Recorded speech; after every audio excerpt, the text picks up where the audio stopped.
Hi everybody and welcome to my YouTube channel. My name is Tamara and I love a good crime story.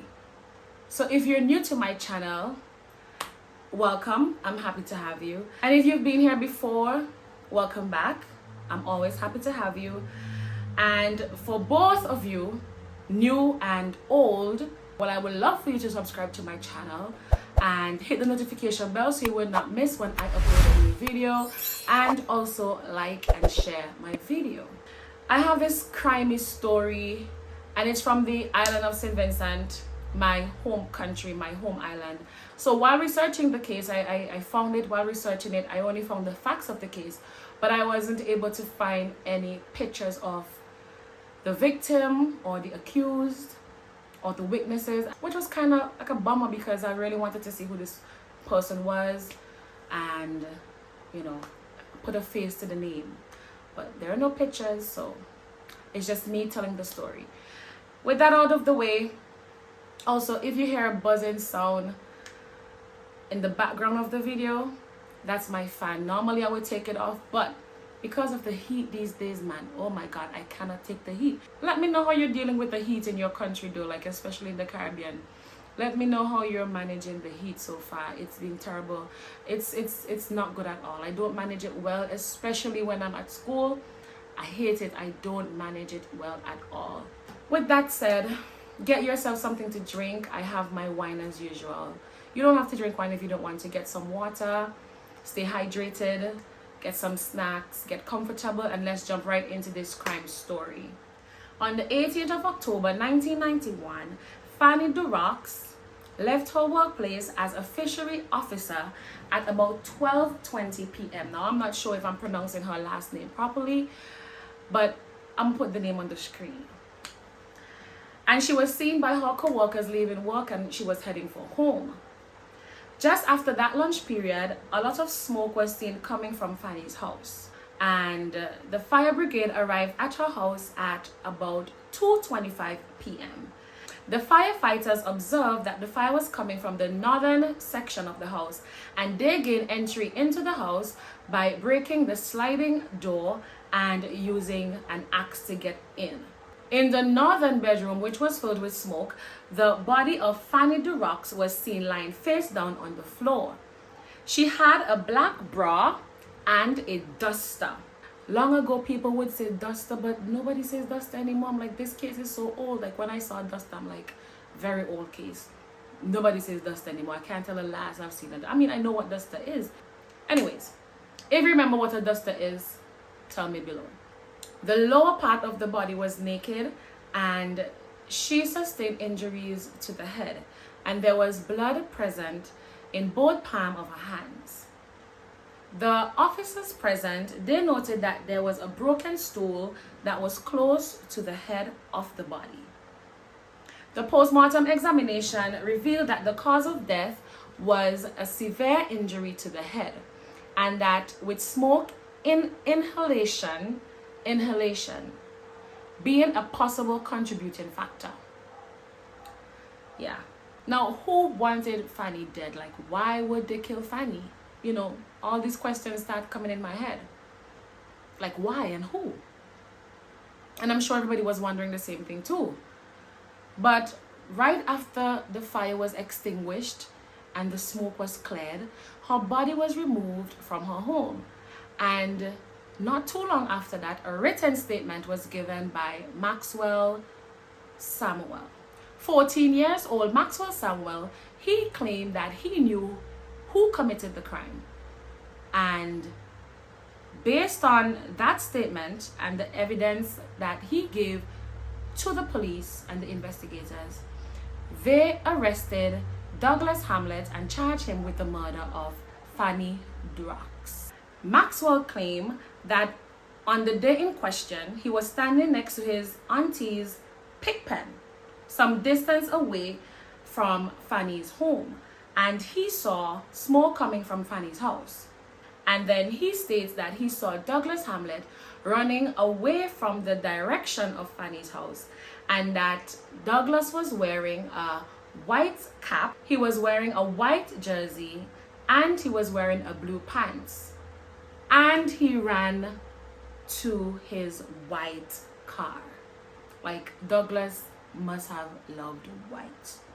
Maxwell was also able to give a vivid description of the white car that Douglas was seen running towards. He states that the car had black streaks and white mag rims. Now, white is definitely Douglas Hamlet's favorite color.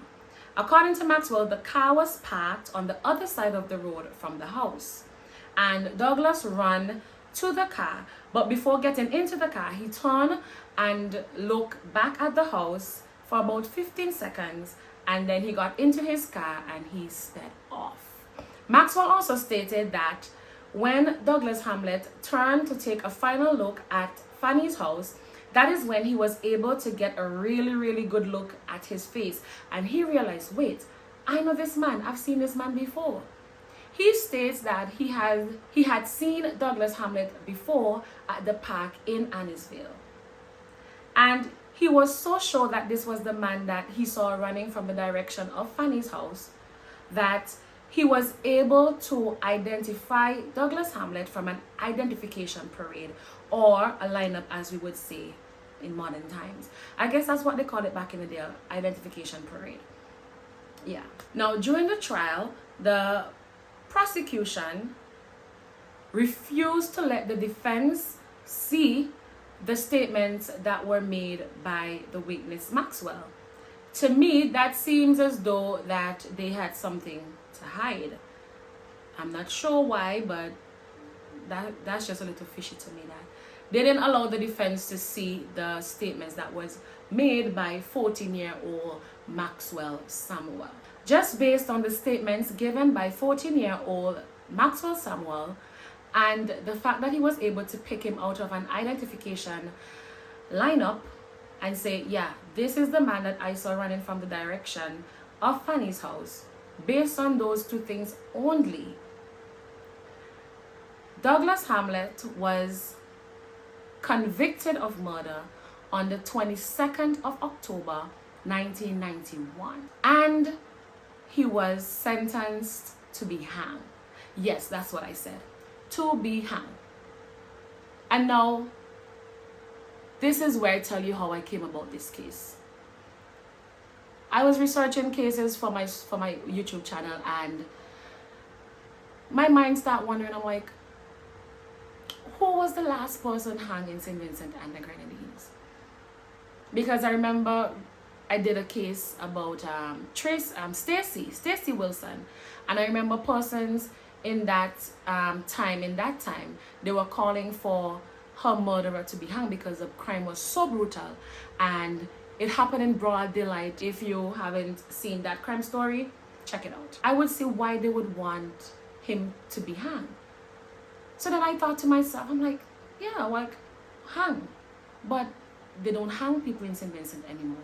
So then I start researching persons who were hanged in St. Vincent, or cases with persons who were hanged in St. Vincent. And Douglas Hamlet was one of the last persons to be hanged in St. Vincent and the Grenadines, along with two other men.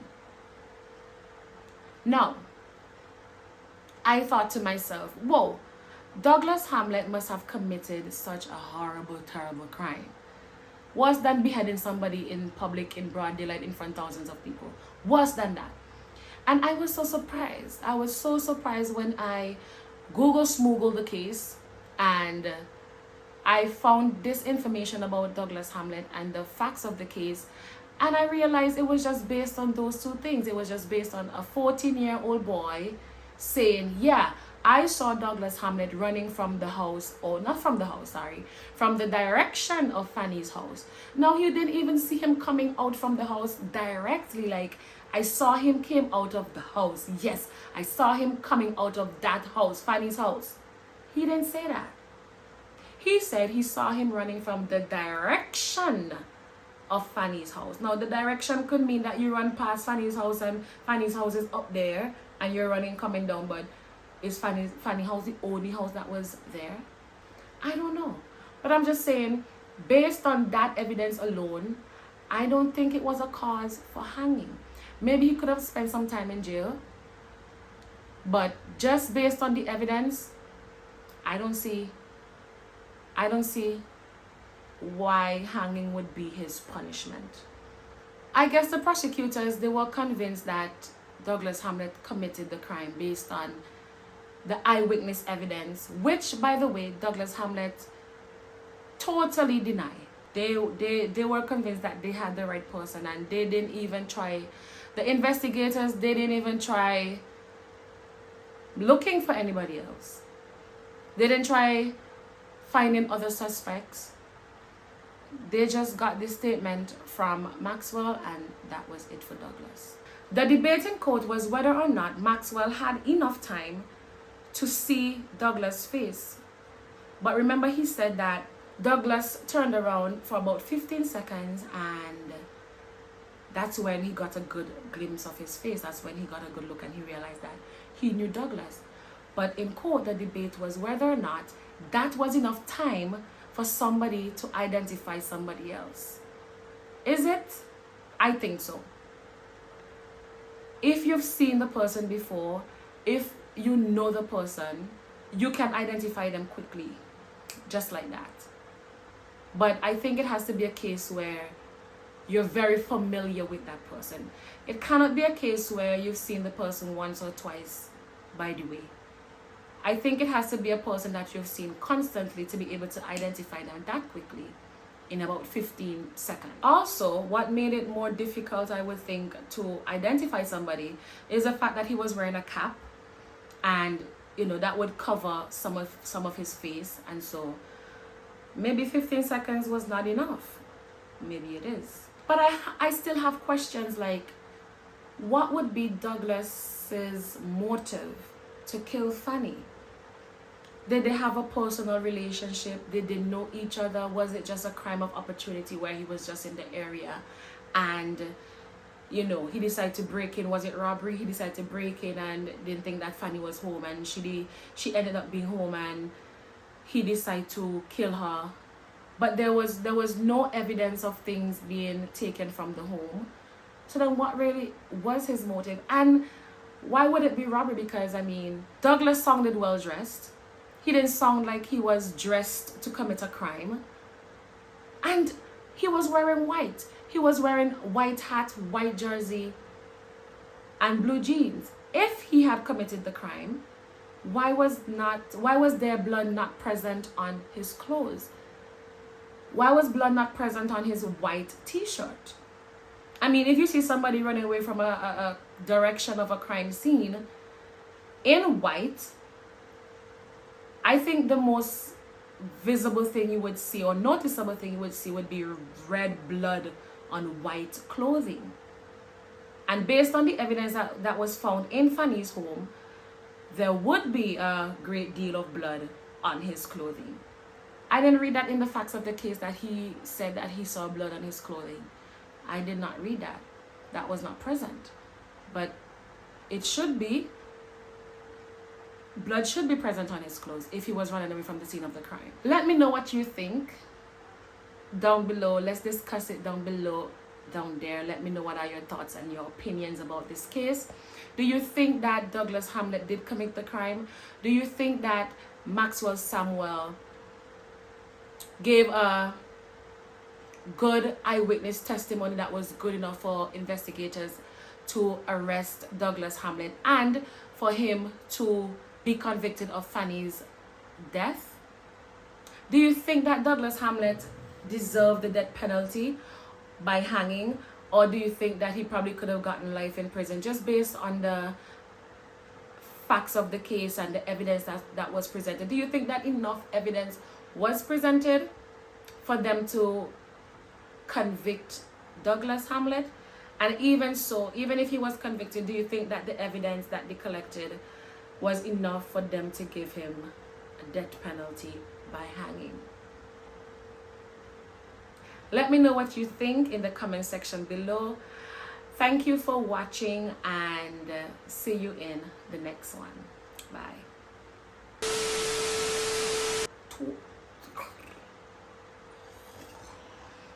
Oh, okay, let me get it together. Breaking the sliding. The officers know the